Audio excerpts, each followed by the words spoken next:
pay tax as much as you earn in Korea.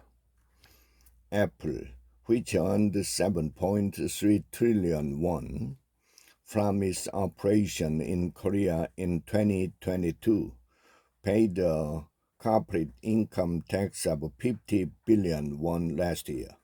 Sony, with a revenue of 1.6 trillion won in Korea in the same year, returned 0.4% of the sum, or 6.7 trillion won in taxes. Mercedes-Benz Korea, whose earnings amounted to 7.5 trillion won, coughed up 1.2% of its revenue, or 91 billion won, in tax, and BMW dished out 1.1%, or 66 billion won, out of its sales of 5.7 trillion won. Korean companies earning more than 5 trillion won last year paid their income tax of 263 billion won on average last year. The average of foreign entities stopped at 14 billion won. Given the yawning gap, Korea is more like a tax haven for multinational companies.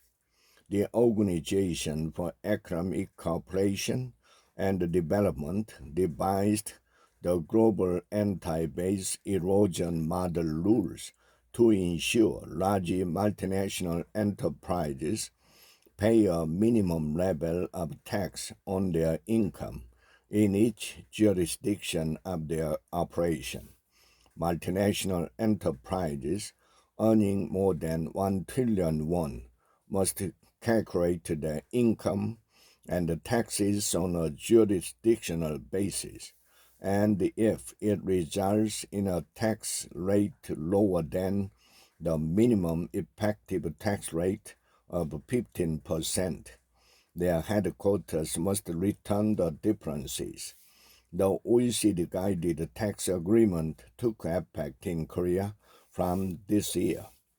The minimum tax rate has been set to offset the abuses and side effects from competitive tax cuts to draw foreign investment.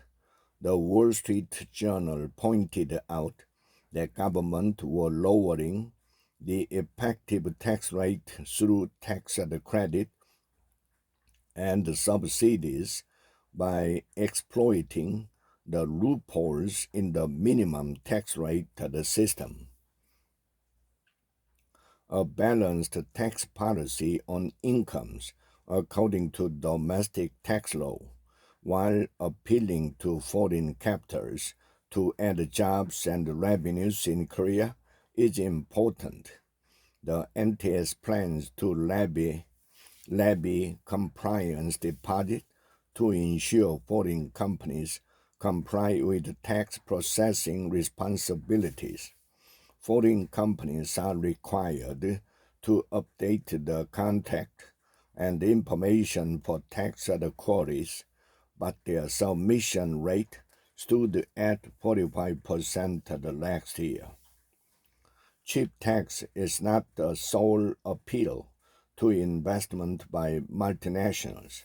The market condition, location, supply chain, and regulation also affect their decision. Amending the labor rules, including the rigid 52-hour work week and the deregulation on factory site, can help draw foreign investment.